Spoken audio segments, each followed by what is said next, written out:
In this video, I'm going to show you a little feature that will be helpful to understand what's happening with your dividend paying yields in your portfolio. Now, if you don't already use eToro, the broker that I use, there is an affiliated link below in the description where you can set up for a demo to play around with the platform and understand it in more detail. If you already use eToro, stay tuned. I will be releasing more videos on little tips and tricks and features that you may not already know about.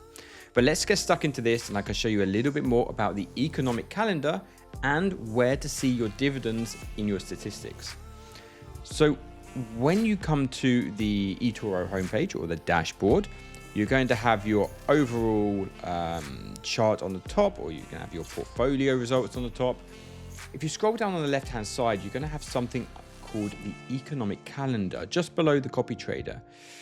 If you click on this, you're going to open up to an entire calendar with all of your current portfolio in there, as well as popular stocks.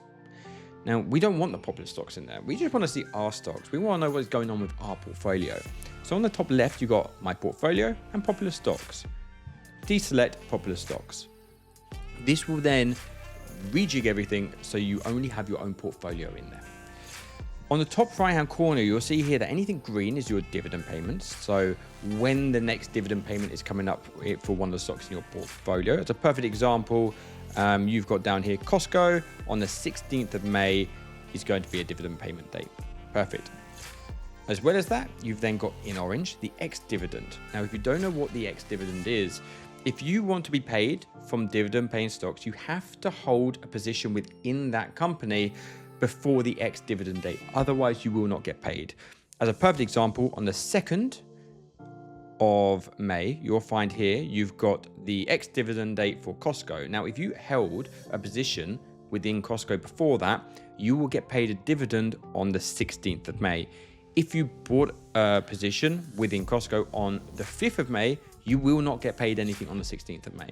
So if you're considering selling something within your portfolio, just check to make sure there is not an ex-dividend date coming up.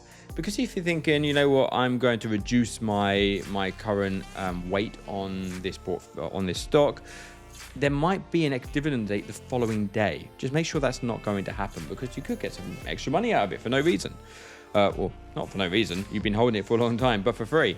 On top of that, on the top right-hand corner, you'll see here in blue, you have something under earnings. Now, that is when the earning reports are coming out for everything in your portfolio.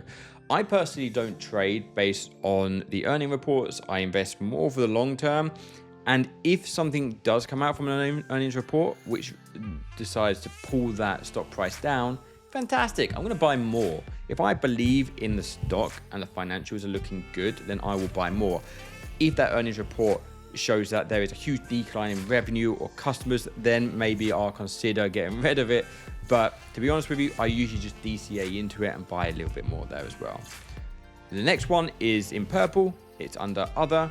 That's things like the CPI data and the interest rates. So that's more news that is probably going to make your portfolio fluctuate, especially if it's the US interest rate. Then there is a high chance there's going to be a bit more volatility in your portfolio. So just something to make you aware, okay? Now, leaving here, you want to understand what is actually happening with your dividend yield. How much do you get? Who knows? Let's click on the top right left-hand corner, go to the top left-hand corner, rights and lefts, and it will take you through to your overall dashboard. Next to overview, you've got your statistics. Click on here. If you scroll down, you're going to have something called expected dividends.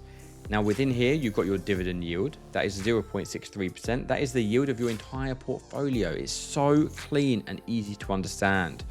You've then got the annual income. I like to see numbers. I want to see what exactly is coming in each year or each month. So perfect if you want to understand what's happening from a monetary standpoint with your dividends. You then got your monthly income. And on the top right hand corner here, you can click on see breakdown, and it will actually tell you the yield of everything in your portfolio and how much is weighted towards your portfolio. Really useful if you feel like there's maybe too much weight in one area and you want to balance it out a little bit. You also have under here the trending high dividend stocks. So if you want to maybe expand your dividend portfolio a little bit more, you can have a look through this. MRK, for example, is 4.15%. I did hold that for a little while, but it has started to decline recently, so I decided to get rid of it. But you can have a look through here and get some more ideas. So that is it in a nutshell. Really easy to understand. It's just a quick little tip and feature for you to dive into in a little bit more detail. If you want more tips and tricks like this from eToro and other platforms, sign up to the newsletter below, and I will send things out weekly just to help you on your journey to investing. Thank you very much. Have a great day.